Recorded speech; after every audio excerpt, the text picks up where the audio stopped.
90 minutos de jogo, lances incríveis, jogadas duvidosas, faltas. Tudo isso precisa ser resumido e descrito ao final de cada partida. Depois de correr de um lado para o outro no campo, os juízes são responsáveis por resumir os principais acontecimentos da partida. E eles o fazem aqui, na súmula do jogo. O Marcelo Rogério é árbitro de futebol há 17 anos, já apitou importantes jogos do Campeonato Paulista. Quando você começou a fazer, você escrevia mais? Quando eu fui formado pela Federação Paulista em 1998, a gente tinha que descrever totalmente o atleta número tal, ao tanto tempo da partida, deu um pontapé com o seu pé direito atingindo a coxa esquerda, detalhes. Hoje não tem mais isso. A federação conseguiu simplificar para a gente, né, então, através de palavras curtas, para jogar na súmula e não ter nenhum tipo de problema. Como é que você faz para lembrar de tudo que aconteceu durante o jogo e depois passar para a súmula? Dentro da partida, nós temos eu, que sou o árbitro central, nós temos 2 assistentes, nós temos 2 adicionais atrás do gol e temos o 4º árbitro. No meu plano de jogo, antes da partida, eu delego a cada um deles para fazer as anotações comigo. Tudo que acontece na partida eu vou anotando no meu cartão. No final a gente se reúne para relatar, cada um relata o que anotou para ver se bate com todas as informações. E a súmula você faz logo depois que acaba o jogo, no vestiário? Isso, nós temos uma recomendação, nós podemos entregar a súmula até 24 horas após a partida. Mas de praxe, ao término da partida, a gente já começa a fazer essa súmula. A súmula é o principal documento do jogo e pode ser requisitada depois pela Justiça para esclarecimento de muitos casos. Qual foi a súmula mais complicada que você já teve que fazer? Foi uma partida entre Santo André, Campeonato Paulista, em 2005, uma partida numa época de chuva, e em Santo André tem o agravante de ter aquele córrego ao lado do estádio. Com muita chuva, aquele córrego transborda. Começamos, despencou a chuva de novo, paralisamos o jogo, ficou em torno de 20 minutos, 30 minutos paralisado, recomeçamos, só que a chuva veio de uma forma muito forte, onde um vendaval jogou placas de publicidade para dentro do campo, atingiu jogadores, os ônibus que estavam parados atrás dos vestiários, com o agravante desse rio, com muita água, alagar os vestiários, onde estavam as mochilas de jogadores, tudo, e tudo isso você tem que relatar. Agora, a hora que você vai relatar, não dá para ter todo esse tempo que você contou essa história agora. Não. Você tem que ser... Simplesmente, no caso da placa, você não vai citar cada jogador. Você vai simplesmente citar que aos tantos minutos de jogo, a partida foi paralisada devido a fortes chuvas com ventos, onde placas de publicidade foram arremessadas para dentro, atingindo diversos jogadores. Ponto. Assim como a súmula dos jogos de futebol, os textos escritos resumidos são bastante usados por vários profissionais, mesmo por aqueles cuja atividade principal não é a escrita. Há resumos de pesquisas, de textos técnicos, e todos nós, no dia a dia, somos cercados por textos resumidos. Quer ver só? Se um homem teve 2 vidas tão contrastadas, nada mais justo que tenha também 2 mortes. É esse duplo óbito que Jorge Amado narra nesta novela deliciosa que tangencia o fantástico sem perder o olhar aguçado para as particularidades da sociedade baiana. E aí, deu vontade de ler?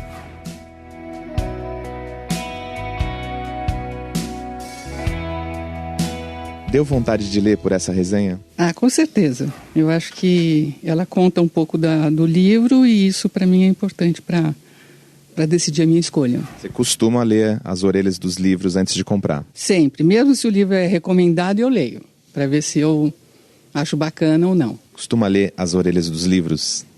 Normalmente sim. A menos que seja uma indicação de alguém que já leu, que gostou muito do livro, e aí eu vejo. Mas aí antes de ler, mesmo depois de ter comprado, eu sempre dou uma lida. Você acha que a resenha ela contém a informação necessária para você efetuar a compra? Necessária não, mas suficiente para eu ir para dentro do livro e buscar mais informações. Os textos resumidos estão por toda parte, nos sites, jornais e revistas. Uns maiores, outros menores. Sua função é informar o que há de mais importante em uma obra, que pode ser uma peça de teatro, uma novela, um livro. Veja só essa resenha do filme Harry Potter, um filme que tem 2 horas e meia de duração. Harry Potter, um garoto órfão de 10 anos, é levado para estudar em uma escola especializada em formar jovens bruxos. Lá ele conhece um mundo mágico e vive grandes aventuras com seus novos amigos. Cenas recheadas de muita magia e efeitos especiais.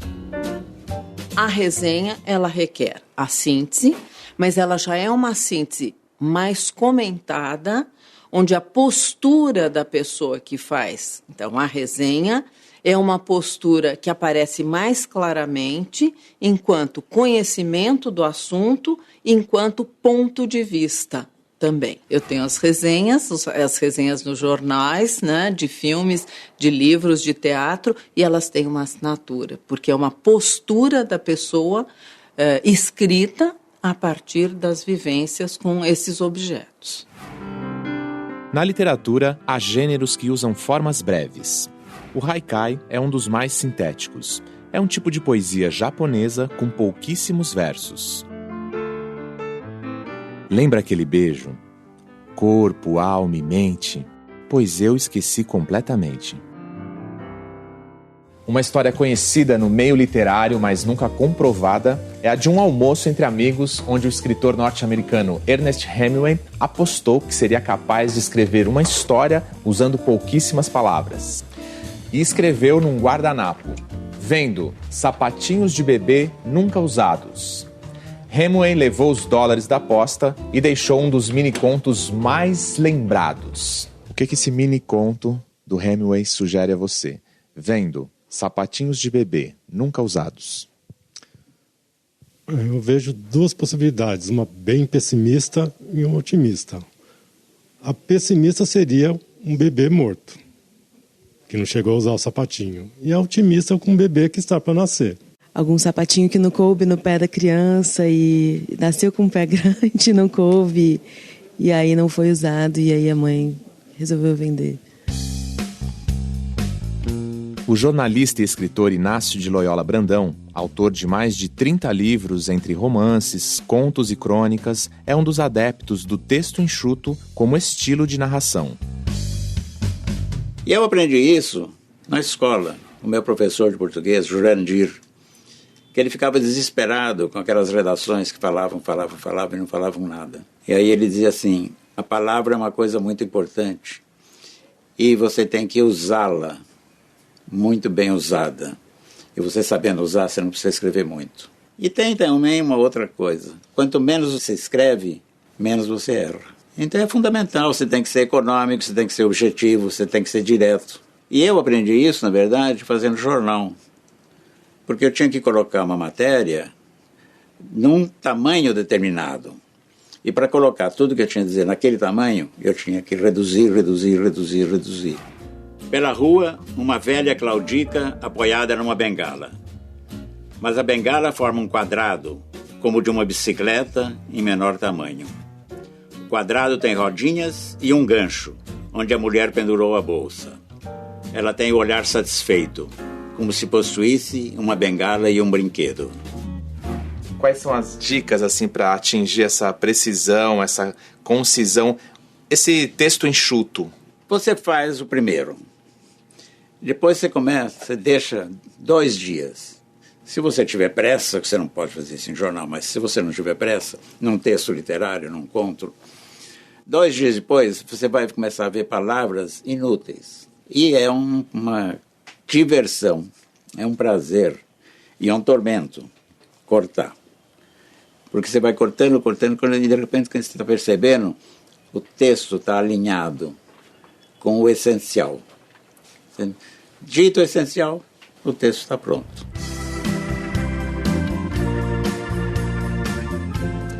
Criada há 6 anos, a seção deste jornal, que circula diariamente em São Paulo, traz os textos resumidos das notícias mais importantes para o leitor que tem muito pouco tempo.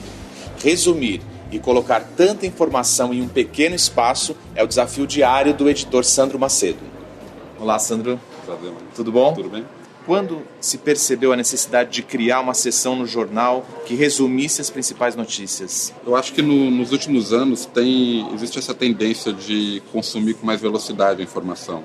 Talvez a internet tenha mostrado esse caminho para a gente, e o jornal achou por bem criar uma seção que resumisse todas as notícias numa página, para que o leitor que não tem tempo, que está sempre correndo, tivesse acesso rápido à informação. E depois, se ele quisesse aprofundar na informação, o próprio jornal dá o caminho para ele. Então a concisão nos textos é uma tendência nas mídias? Eu acho que sim. Foram criadas, inclusive, mídias específicas com poder de concisão. Se a gente vê o Twitter, a pessoa tem que dar informação em 140 caracteres, né? Mais conciso do que isso, impossível. Então você pode mostrar pra gente como é que você faz para cortar a notícia no dia a dia? Claro, vamos lá.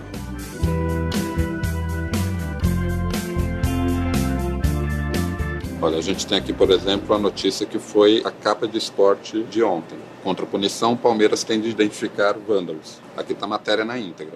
Na matéria, você vê que já começa com uma coisa que é uma informação, mas para a gente é um nariz de cera. Para não repetir 2012, quando perdeu 4 mandos de campo, bababá. E aí no meu texto agora eu já vou tirar isso. A informação é: o Palmeiras pode perder um mando de campo. Já vai cortar esse parágrafo. Eu já tiro isso tudo. Começou aqui a notícia. Palmeiras tem um verbo bom. Estava escrito trabalha para. Já colocou tem de, ou seja, já cortou. Exatamente. Palavras aí. E eu ganho uma linha, que vai diminuindo esse espaço. Identificar os responsáveis pela depredação de cadeiras. 258 cadeiras. Você tirou 258 de cadeiras. É uma informação que não precisa para o resumo. Agora não preciso dela. Depredação de cadeiras no estádio. No estádio Itaquerão. Já cortou bastante. Corinthians tentará, aliás, deve ajudar o rival a identificar os infratores. Pronto. Acabou. Eu parto do princípio também que o repórter, que sabe o que está fazendo, a informação mais importante ele colocou nos 5, 6 primeiros parágrafos. O resto da matéria acaba sendo a contextualização. Palmeiras contra o Corinthians, rivalidade, foi o primeiro clássico na arena, bababá. Tem um monte de contextualização que é importante para a matéria, mas que para esse resumo, para mim, não importa. As principais informações. E no final do texto eu coloco aqui a remissão. Leia mais na página Esporte D1. Como vimos, os textos resumidos ajudam a conhecer um livro, um filme ou ainda ficar por dentro das últimas notícias. Mas para você que está estudando, aprender a resumir é uma excelente forma de estudar.